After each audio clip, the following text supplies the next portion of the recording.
Welcome to this week's episode of Promising Young Surgeon. We have had so many brilliant minds come on here from all walks of life, and especially from people who have decided not to live inside of the box that society wants to put us in. And I've really been looking forward to this conversation for a while because we have a brilliant lawyer turned happiness expert joining us today. Allow me to introduce Dannie De Novo. Dannie De Novo is a lawyer turned elite happiness coach and international best-selling author. After having battled depression and anxiety for most of her early life, Dannie set out on a course to learn what true happiness was for her and for the sake of her baby girl. Now, Dannie regularly appears on TV news and talk shows as an expert and speaks globally about creating happiness and purpose, combating loneliness and depression, and managing anxiety. For a few fun facts about Dannie, she was a paramedic before she went to law school. So she's one of us. She's worked in healthcare like many of us have. And she grew up riding horses. She still rides today and considers her animals a necessary and integral part to her keeping a steady mood. Dannie, thank you so much for joining me here today. I cannot wait to dive into this with you. That's good to be with you. So, again, coming at this as a physician, this thought of like a really high achieving, so successful lawyer turned happiness expert is kind of like, that's the grown up version of a rom-com. Like I want to see that movie. That's kind of the dream. How did you do it? And what made you wake up one day and want to change your life? Well, it was sort of accidental because I was living the life that I thought I wanted to live. I was living the life that I thought everyone wanted to live. I had a good job as a lawyer. I had the house. I had the car. I even had the husband. and then my daughter was born. And here's the thing is I was going about day to day. I was doing all the things that you're supposed to do, doing well at work, going to the gym, getting my groceries, paying my taxes. But I was miserable, and I knew I was miserable. I had been miserable for a really long time, but I didn't know how to change it. And so I was just kind of existing from day to day, doing the things that needed to get done. And then my daughter was born. And when she was about a year old, I was making dinner one night and I was stirring a pot on the stove and I was making my famous spaghetti sauce, which takes a really long time. So it's this slow, deliberate strokes. And she's on the floor and she's playing along with her bowls and spoons. And she stops for a second and looks up at me with her big brown eyes. And she picks up one of her bowls and spoons and she starts mimicking me. She starts stirring in her bowl, just like me. And it was the first time she'd ever done anything like that. So I bent over and I was like, yeah, just like mommy. But as soon as those words came out of my mouth, I almost fainted on top of my daughter because I realized all of a sudden she was copying everything that I was doing. And it didn't matter what I said, it mattered what I did. And I was teaching her how to live a very miserable, lonely, and uninspired life. So I fell down on the floor, I grabbed her in my arms, and I cried my eyes out, promising her I would learn everything there was to know about being happy. Because I didn't know that I could be happy. In fact, I had been told that I wasn't wired for happiness. It just wasn't in the cards for me. But I figured if I learned enough, I could teach her at a young enough age that she could avoid a lot of the things that I went through. So I started studying happiness like I had studied for the bar exam, just trying to figure out, answers to those questions. How do I get happy? What's the purpose of all this? Why am I here? And then people started showing up on the radar and they started being teachers and mentors. And when I started implementing the things that they told me to do, my life very quickly started to change. And I realized I could be wired for happiness. I just didn't know how to do it prior to that. Wow.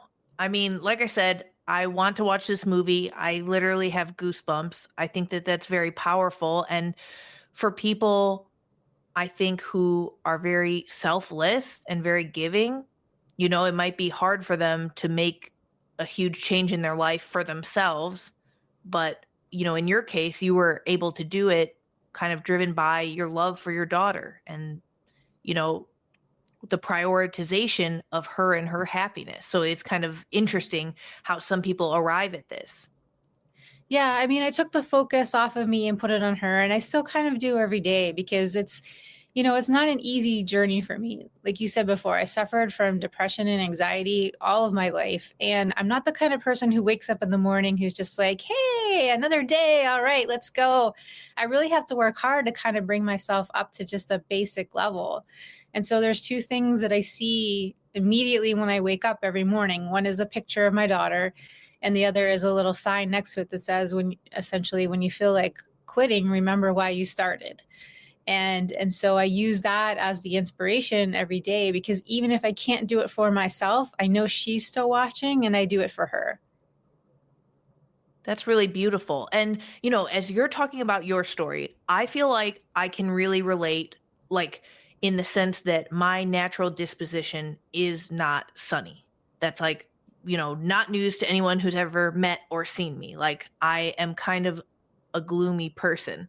And for so many years, a really miserable person. Yeah. And I guess that what is crazy about that is that when you're just living that life, I feel like I didn't know I was miserable. I feel like that would be accurate. But honestly, and I don't know if you ever felt this, I'm not sure that I thought anybody wasn't miserable. Yeah. Like I didn't really see, and so I'd love to hear, like, did you have models in your life where you were like, you know what? I think that they do have it figured out and it's very authentic for them. And that's like freedom or joy or, the opposite of the misery that people like us experience. Yeah, I hear what you're saying. I mean, the thing is there's a lot of family history for me. And no one was very happy. And so, like you, I just thought, well, this is just kind of how it is. This is just how it's supposed to feel. And that worked for a while until it got to the point where it was so bad that I couldn't manage any of my emotions and I couldn't function day to day. I couldn't take a shower. I couldn't do any of the things that I had wanted to do or loved to do beforehand. And so I just sort of looked to the people in my family and saw them pulling themselves through the day, through life. And I just thought, okay, I guess this is what life is. And if that's what life is, I don't really know if it's worth living. I don't really know if I want to do this every single day of my life. When I got a little bit older, yeah, I did see glimpses of people who seemed like they had it figured out a little bit better, or at least seemed like life wasn't so hard. People in college, people in law school who kind of were able to wake up every day and say, Mhm. oh yeah, I see the glass is half full, or I just kind of interested in little things that go on during the day and it's enough to sustain me. Um, but generally the people that I was around, and I really believe, your attitude sort of attracts the same sort of people into your life, were just Mhm. kind of like me, until I started looking elsewhere, specifically for people who were not like me, and then started to find them. And, they still are few and far between, I believe. I really think we have a real issue with mental health right now. However, when you see that and you get a glimpse of it, at least for me, I really wanted it. I really wanted to know how do they do that? How are they able to live their life like that? How is there so much joy in the simplest of things, and yet they're still successful and they're still out there Yeah. killing it, and a role model for so many people. Like, how does one do that when you have no idea where to start? So yeah, I think there are people out there who really do have the answers. I think you have to be careful where you go for the answers, but there are. And the crazy part about it too is, the people who resonate for me in that regard may not resonate for you. Mhm. I think they're all sort of saying the same thing, but how they say it is really what sort of, piques your interest and gets to you. And if it's not one person, it could be another. And so that's why I always tell people, don't give up, because the first person you talk to about this stuff might not really do it for you. But sooner or later, someone will say something, and all of a sudden that switch will flick on, and you'll be like, wow, okay, I get it now. Totally. I love that so much. And I could not agree more because it matters, you need to hear it from the right person. But also, I think for me, what's been huge is like it needs to be the right time. I Yeah. have to be ready to hear it because I don't know. I'm pretty bad at hearing things or receiving things when I'm not at a place to receive them. And I Everybody try. is.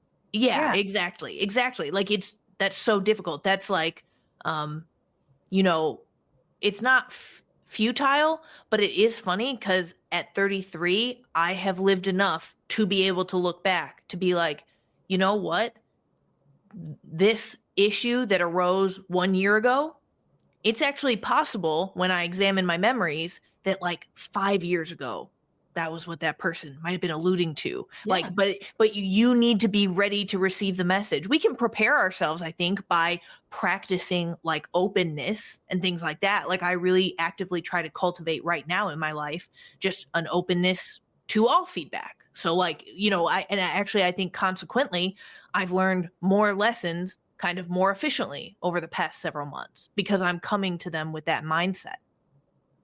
Yeah, I think being open-minded is a huge part of it. But I really think that you have to give yourself a little bit of credit too, because, this is what I say, human beings, as fascinating as we are, we really aren't that smart. Even the smartest of us, and you are definitely one of them. We're limited by being a human. Like we can only go so far, and so these are really big ideas, and knocking on the door of the foundation of everything that you believe in. And so I really think it's more a matter of not so much being ready, but just the fact that the seed needs to be planted more than once in order for it to sort of take off, right? Because it's one thing to just hear it in passing, but then you start to hear it more and more, and then you're like, oh, well, maybe that could be true, or maybe there is something to this. And so you sort of pay a little bit more attention, and then the more you're paying attention to it, the more you hear about it, and so it gives it time to grow, because to just change your entire belief system overnight is a really, really difficult thing to do. I don't know too many people that have the ability to do that. Totally.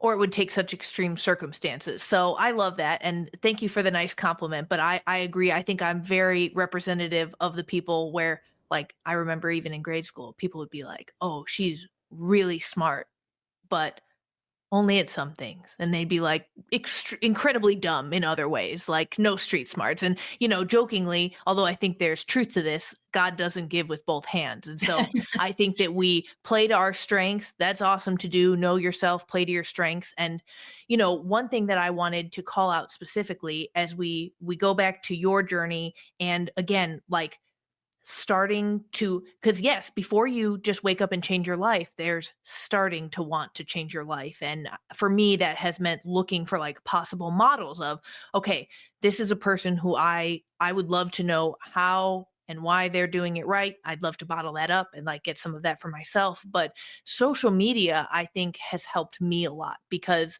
lawyers and doctors are definitely two of the ranking most miserable professions. Yeah, for Like, sure. no offense to us, but Yeah, I like, think lawyers have you beat still, but I know, yeah, no, honestly, I think that that's true. And I've dated a lawyer before, and like, oh, I'm yeah, sorry. I mean, I know I'm also sorry to me about it, but it's like it's tough because I do think that probably we have a lot in common in terms of like you show up to your job every day.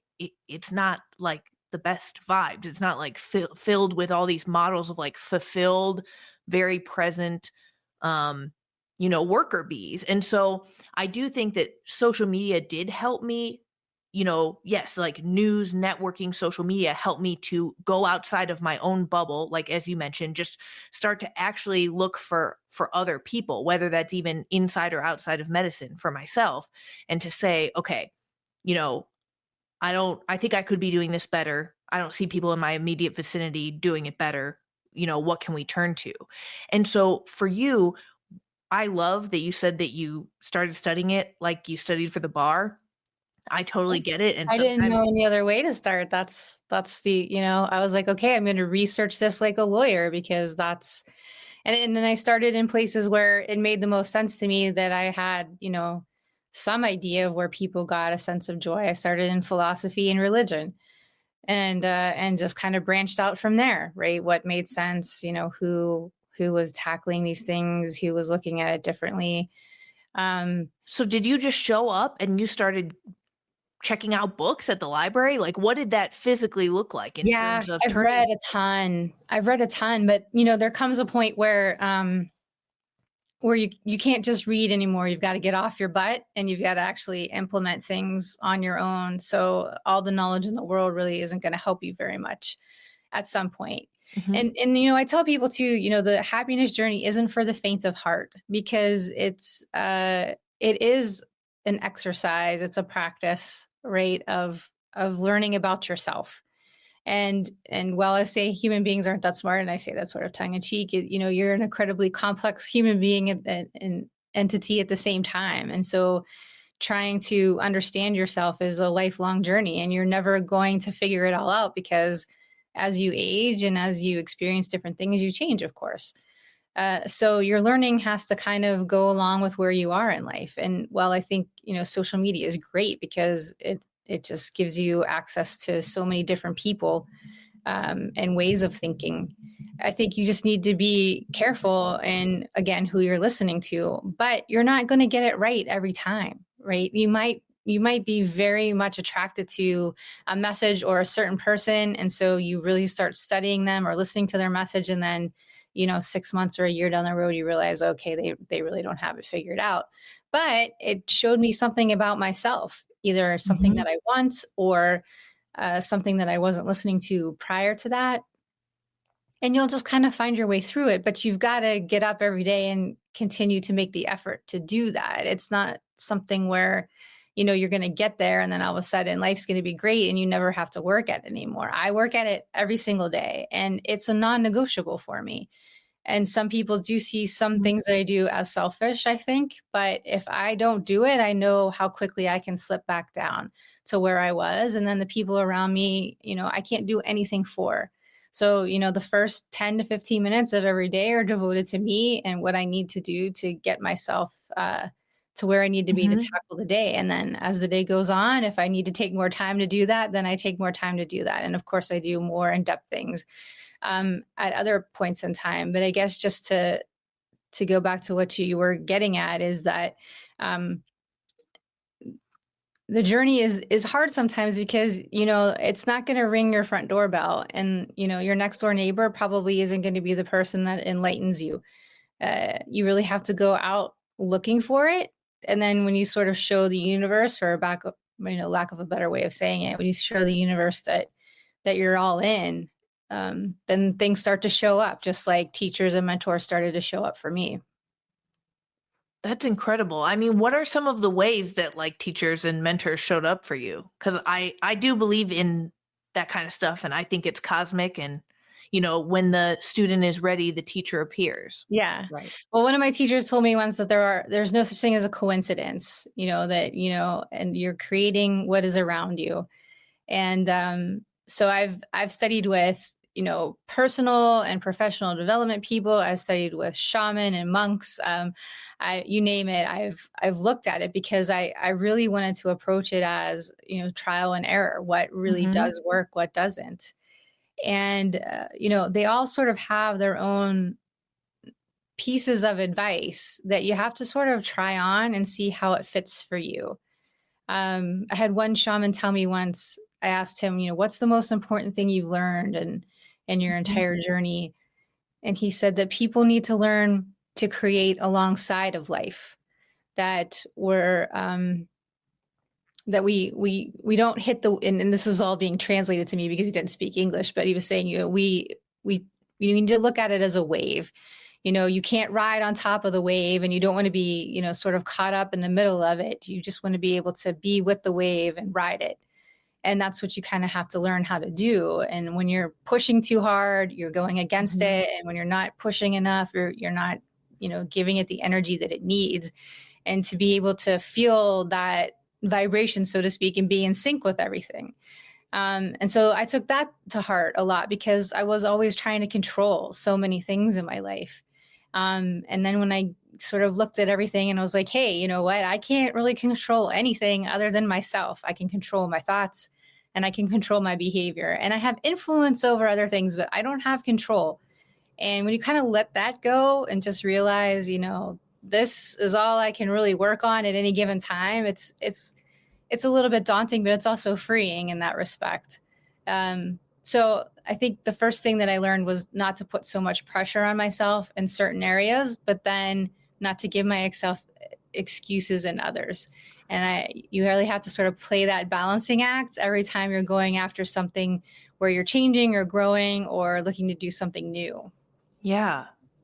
I love that so much. And okay, when I think of this wisdom that you learned from the shaman, being able to feel the vibrations like as they're coming, being able to like ride alongside life and feel those vibrations, I'm thinking it through and I'm thinking, wow, that would really require that somebody be present in Yes. their life, that they'd be present, for pretty much the whole thing. Like, so you have to be there. And of course, a competing interest is that, like, for a lot of people who struggle with anxiety or struggle with depression, escaping, disconnecting, not Mm-hmm. being present is such a common like way to try and cope short term. And so I guess what would you say to people who deal with that specifically? Like it's hard, because Yeah. then it makes it hard to be present. It makes it unappealing. Sure. Sure. Being present is really difficult for a lot of reasons. I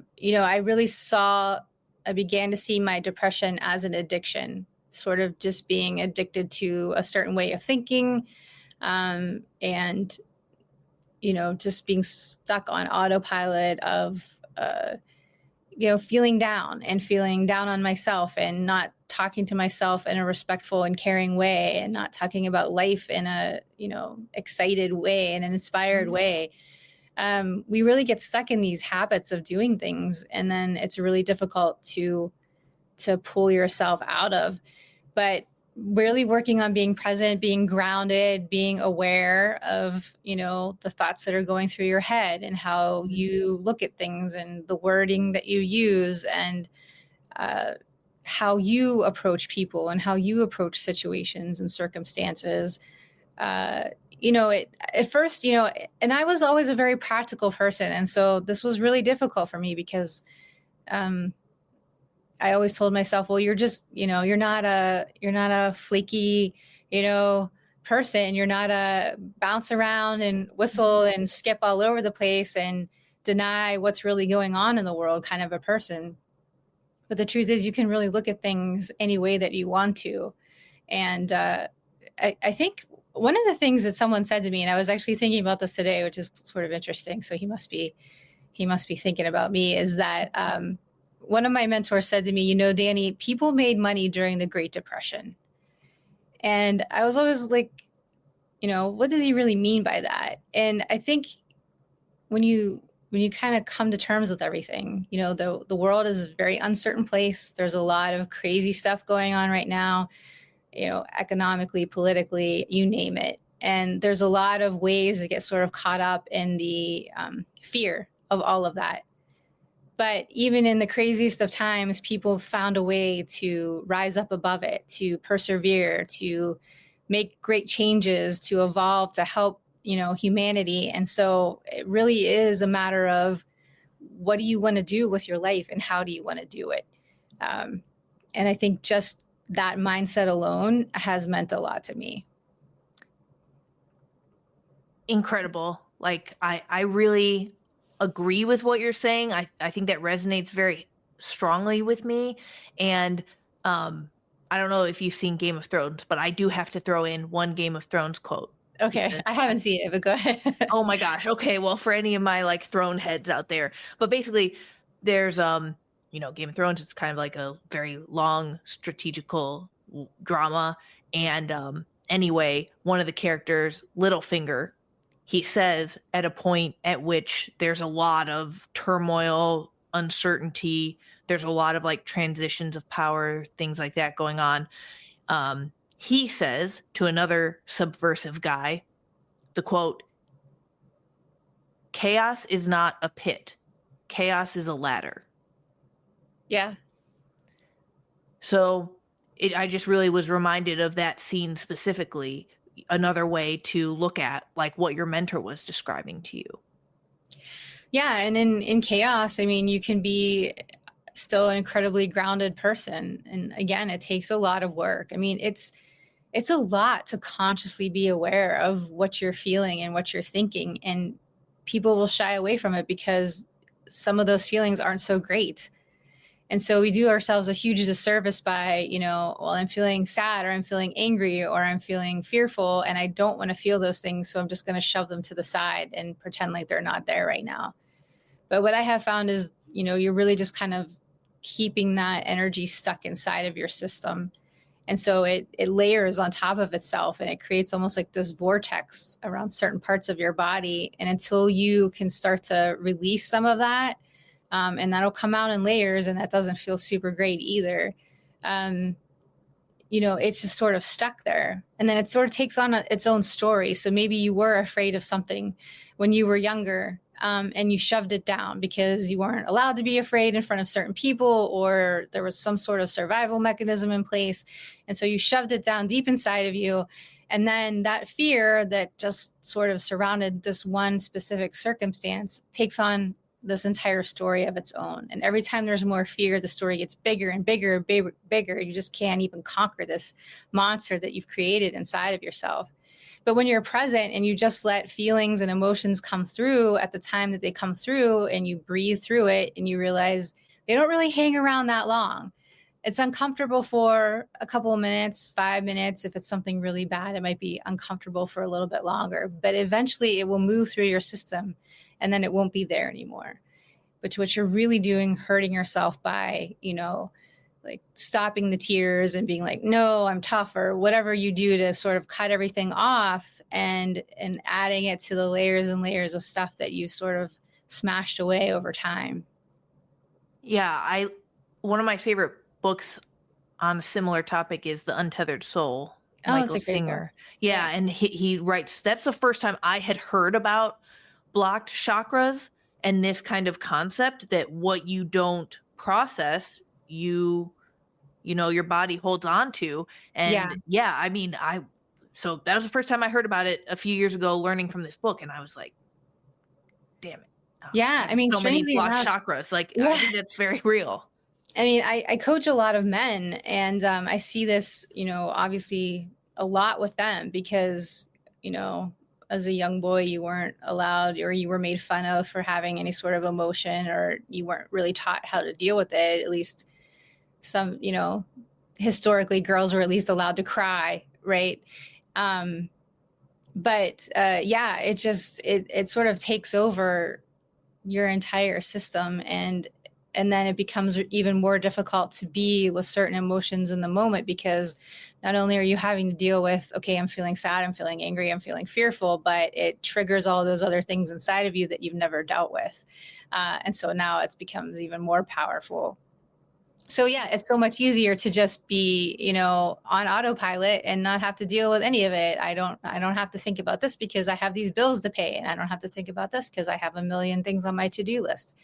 And then, yeah, you know what, it's getting late, and I don't have to think about it because I can go to sleep, or I can have a beer, or I can do whatever I can do. I can escape in television and not have to think about this because there's so many other things that I can think about.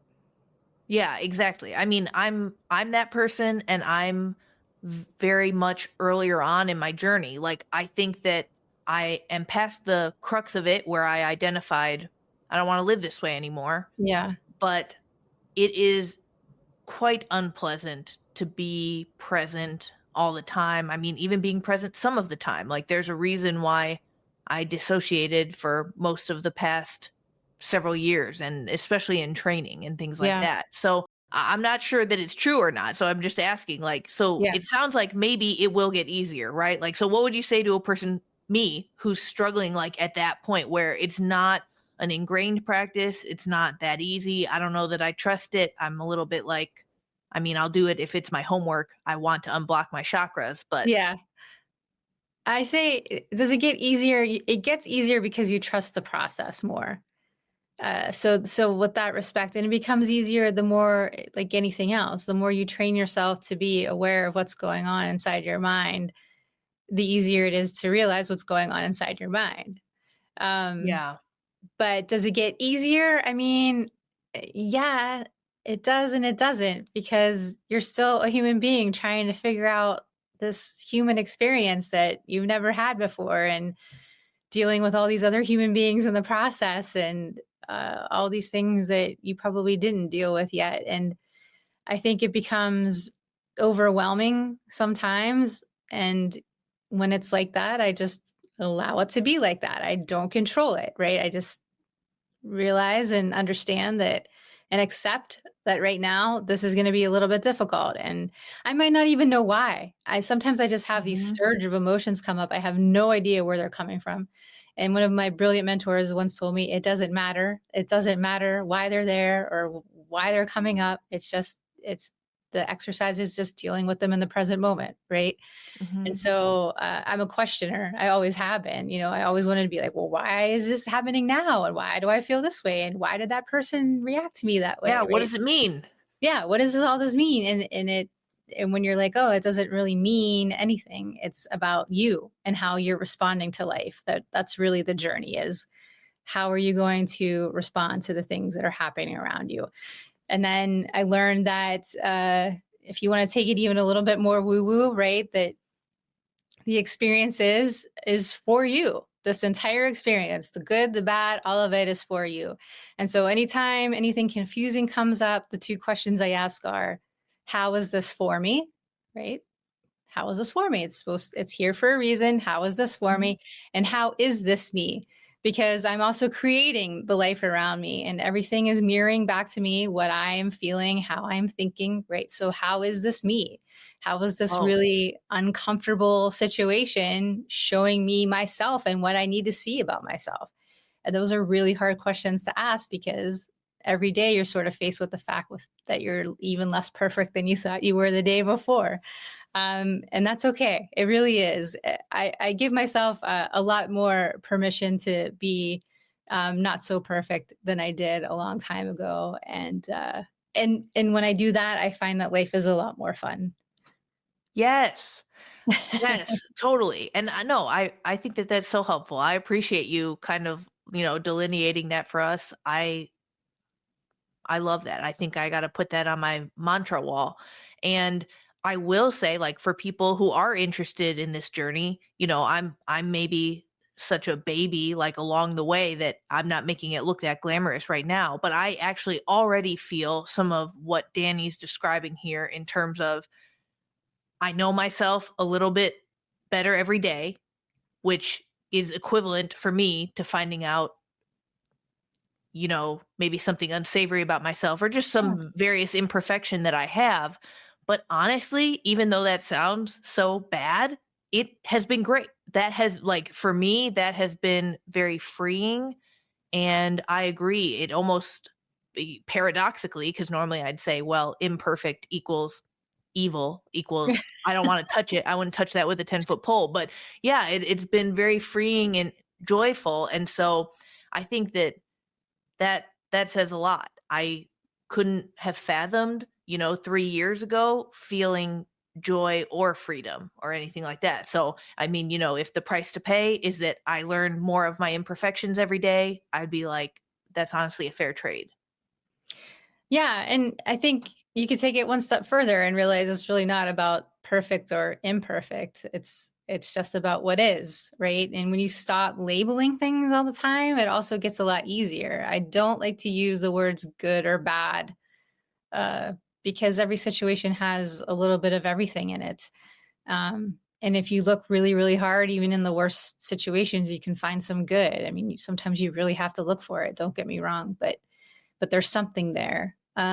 So stop saying this was good, this was bad, I did better, I did worse, this was perfect, this was imperfect. That's really holding you back from everything. It's just a matter of what is.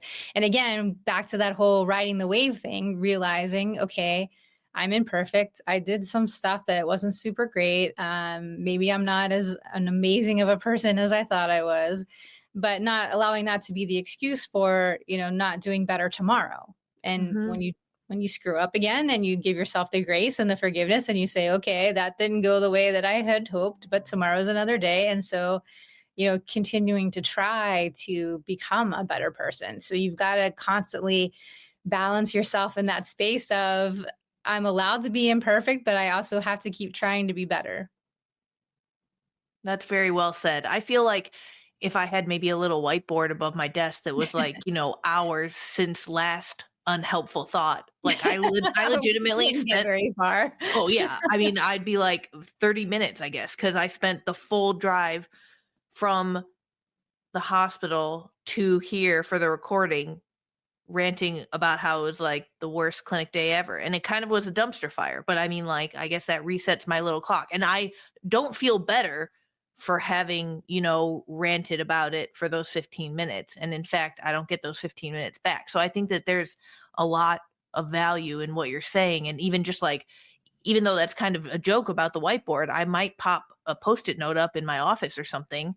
Um, because I'd like for the timer on that to be like more than 60 minutes at any given time, like time Yeah, since I use black and white but you're language still like trying that. you're still trying to qualify it in some way, right? You're still trying to, like, measure it so that you Oh can yeah, I love somehow measuring show stuff, Danny. progress, and I'm not gonna not measure. No, I'm I just think kidding. you Good need to point. watch that. Instead, maybe just set a timer on your phone, to set reminders every once in a while that go off that remind you to come back to the present moment, or to have a moment of gratitude, or to show yourself some self-love or some self-care.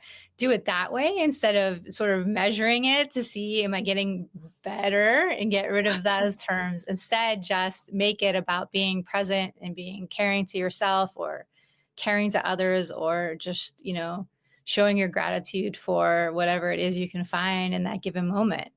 Okay, I mean, you caught me. You called me out. But I literally was like, if I don't do that, then how am I going to, like measure and quantify and prove my like improvement Yeah, to like yeah, you want to nobody, like prove it. nobody, Yeah, yeah, to yeah, like the it nobody doesn't. watching. Like nobody's keeping score other than sometimes me, like and Right. each of us on ourselves. Right. Yeah. Yeah. That whole, keeping score, measuring, uh, comparison to others is really the thief of joy. Right. And it's not, my race is not running exactly next to yours. We might as well be worlds apart when it comes to that. So that kind of thing isn't really helpful at all. It's really just about running the race against yourself, but not in a competitive or, again, measurement kind of way, right? It's a discipline, but that doesn't mean that it has to be it doesn't have to be an academic discipline, let's put it that way. I gotcha. Lots to unlearn.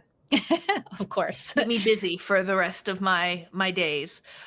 I would love to hear just in terms of like some definitions, although I'm probably airing back into like just full academic. And so, you tell me, but I do think like it would be really helpful to hear two terms that I wanted to get your thoughts on and hear how you would define them now at this point in your life. And it may be very different, than you would have 20 years ago. But number one is happiness, real Okay. happiness. And then number two is success. Like Hmm. what do they mean to you at present? And how is that different from maybe older notions you had about them?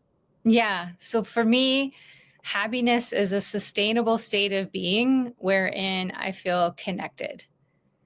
So I don't see happiness as, like I said, skipping down the street, high fiving everyone, whistling a tune, right? And it's not always static, right? It's not always on the same wavelength every single day. It's going to go up, it's going to go down, but just knowing that I can come back to the middle ground more and more quickly than I used to be able to do.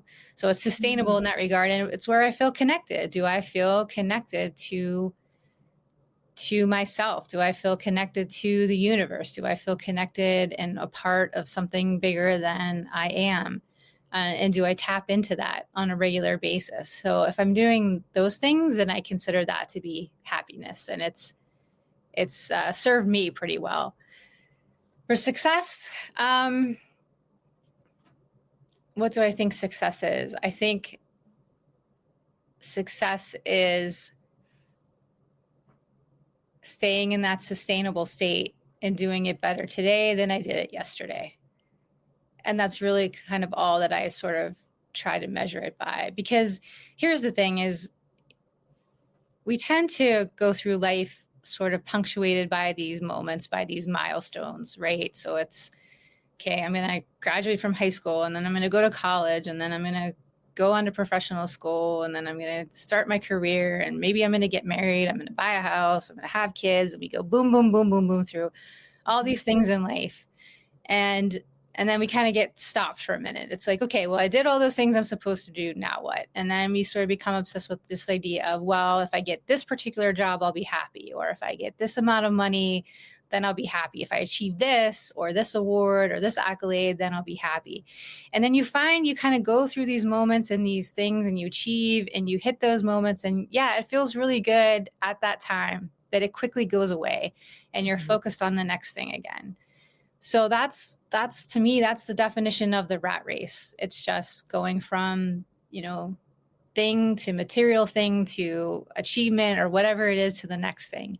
And collecting those things isn't successful, because I know so many people who have collected so many of those things and they're not very happy. And at this point, I can tell pretty quickly whether you're a happy person or not, just by, probably looking at you and maybe having a 30-second conversation. Right. So quit looking at it as this marathon, right? And look at it from an hour to hour, a moment to moment, a day to day kind of race. Were you successful in this last hour? How? How did you define your success? You were kind to yourself. You were kind to others. You felt connected, you felt sustained, you felt gratitude for life, you felt joy in the smallest of things, and you felt like you really lived your life in that last hour. You were connected to life and lived it. That's success, because how many people can say they can do that? I mean, even an hour, people can't do that, let alone day to day. That's very well said. And I think you have a beautiful perspective on this. I will say, just again, representing myself and maybe any of like our listeners who can identify with my side of it, especially since I don't know, I feel like I'm very deep in the unlearning. Like, and I would describe myself as really, really want to learn. Not killing it quite yet, because even as you're talking and you're like, I could probably tell from like a 30-second conversation with someone, I was like, I kind of don't feel like Danny would give me an A today based on like, she already caught me trying to like measure stuff when, it was more about the journey. And so I call that out just because like it is funny, but it's also representative of, I think, what's ingrained in a lot of us, like in these professions, really any like young people who are high achieving or very committed to the rat race. Yeah. And like, I'm with you. I don't want to be in the rat race. And yet still, I just had an unhelpful thought, which was that like, Danny's not going to give me an A on this. Like, you're not here to grade me. No, I'm not. And it doesn't matter what grade I give you. It's what grade you give yourself. But not in the way that you're grading yourself right now. This is going to sound, I don't want this to sound arrogant in any way, but here's the thing. I find that really smart people have a harder time with this. Okay. People who are not as academically intellectual tend to get it a lot faster. And I did, because I'm constantly questioning, and I'm like, I want to learn, and I want to learn it the right way. And I want it to go from A to B to C the way it's supposed to go. And I want to see evidence, and I want to see, I want to be able to recreate this experiment over and over again to prove that it really is true. And it's not like that. It really is about abandoning all of those ways of believing and just allowing it to come in. And then you're going to get upset with yourself because you're like, it's not happening fast enough. I must be doing something wrong. It must be me. Why can't I figure this out? Because it's not something that can be figured out. It has to be felt. And until you're able to sit there and allow yourself to feel it day in and day out, the good, the bad, that I don't like to say good or bad, but the stuff that's hard and the stuff that's easy, until you're willing to do that, it's going to elude you on some level. So again, it's back to the practice of doing it every single day, regardless of what's going on or how you're feeling, and just allowing it to take its course. And I can't give you a time frame of, like it's not a X plus Y equals Z kind of a thing. I can't tell you when that's gonna take effect for you and when that's gonna become your default setting, uh, or or give you a quicker way to the end, right? That I those no one can give you those. It's about your personal journey, and instead of grading yourself on it, just try to enjoy it because it's your life, and it's amazing when you just let yourself live your life. I mean, even the bad parts, because it's all part of this amazing story, and stop missing out on it because you want it to look a different way, or you think it's supposed to feel a different way, or it's not supposed to feel this particular way. Just feel it for what it is.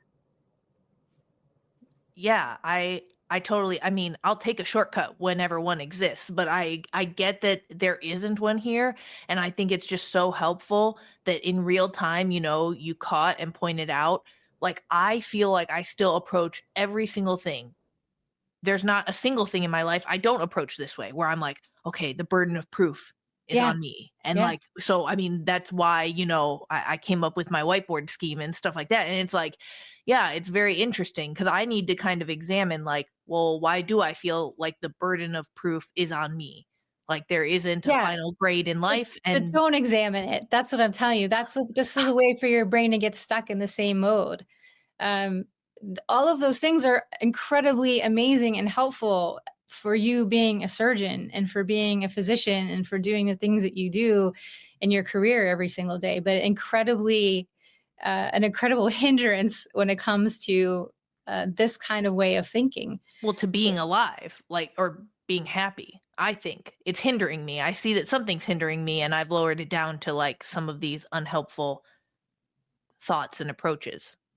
Yeah, I mean, I kind of looked at it at the beginning of my journey as sort of like a reckless way of thinking and of being, and a sort of I mentioned before it wasn't very practical, but also just sort of like how can you disregard you know science, so to speak, and all of these other things that you've learned throughout your life, and just kind of just go with this invisible force.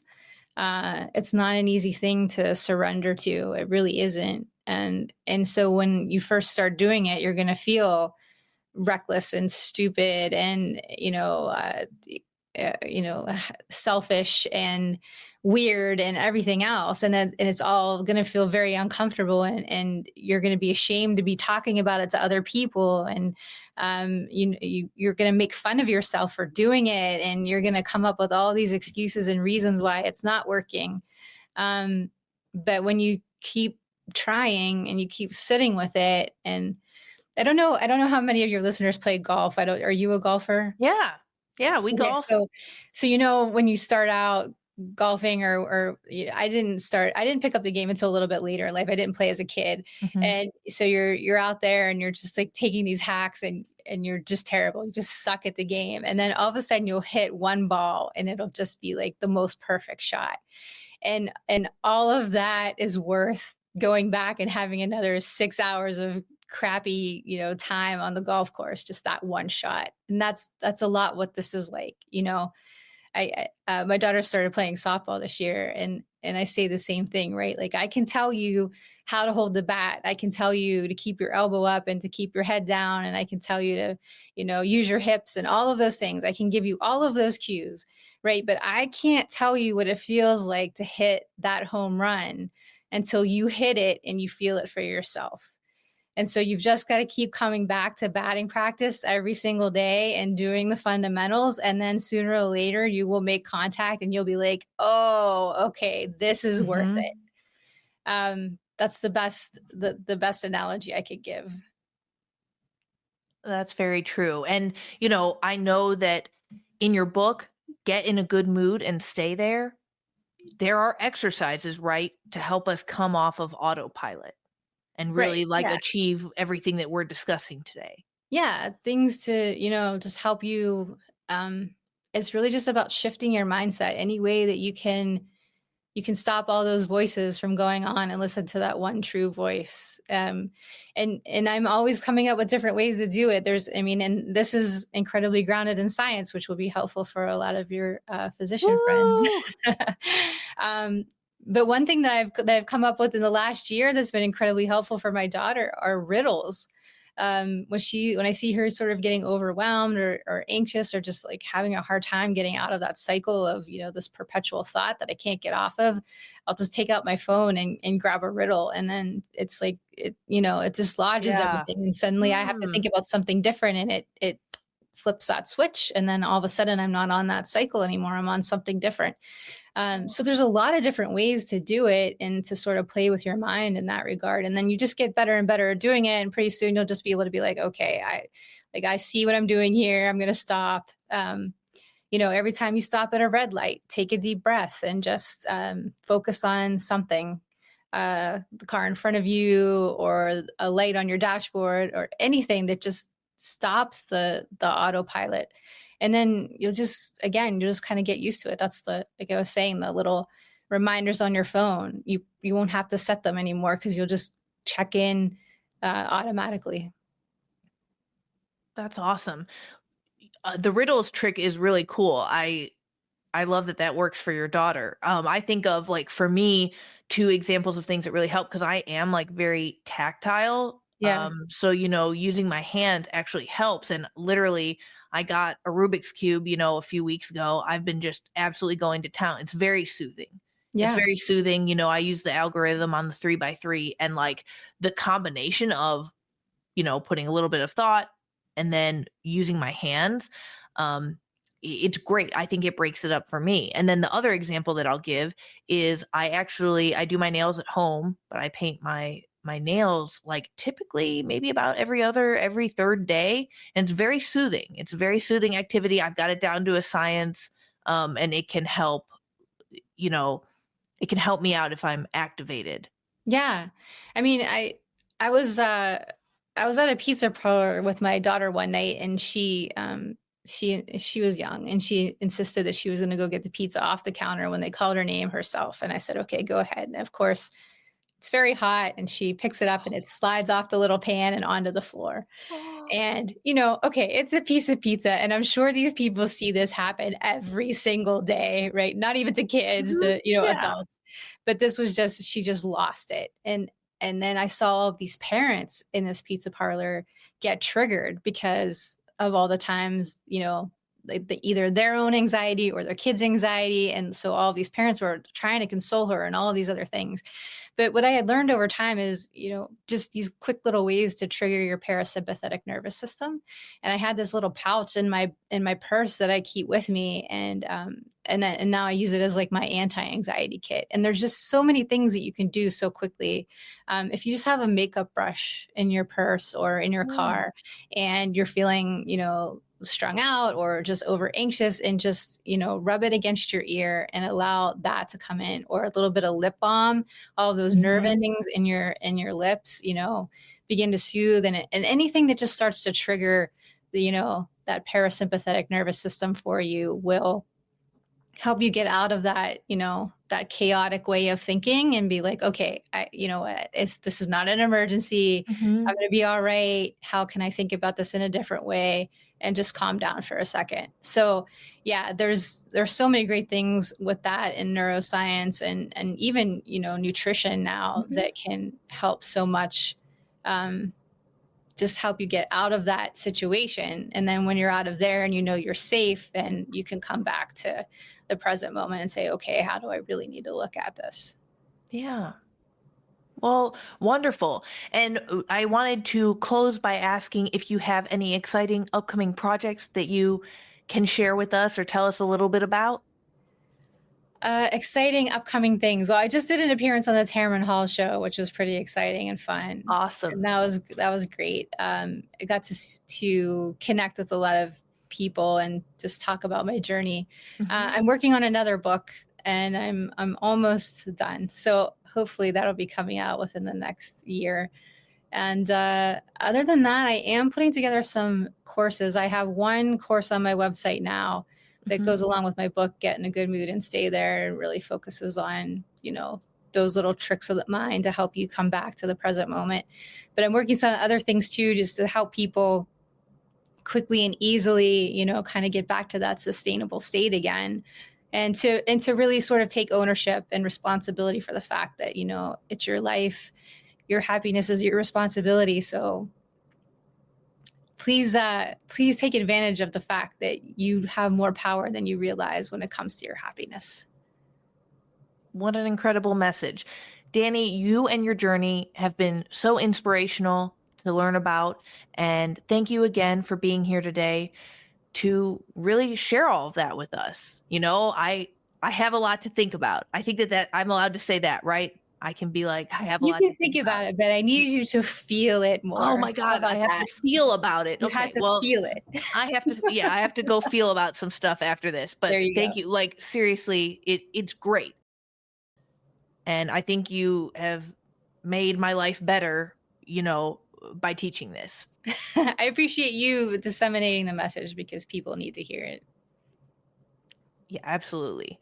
Where can our listeners find and connect with you online? You can go to my website and find everything there. It's DannieDeNovo.com. Wonderful. We'll link that below in the show notes. Great. Thank you so much. Follow me on Instagram at francismay.md and at Rethinking Residency. Visit my website, rethinkingresidency.com, to learn more about resident physician stories and ways that residents can most effectively navigate the game of residency. Thank you for tuning in to this episode of Promising Young Surgeon. If you enjoyed this episode, please subscribe, rate, and leave us a review. Until next time, stay curious, compassionate, and keep striving towards a life that brings you joy. If you'd like to submit any questions for future episodes, email me at pys@heyinfluent.com.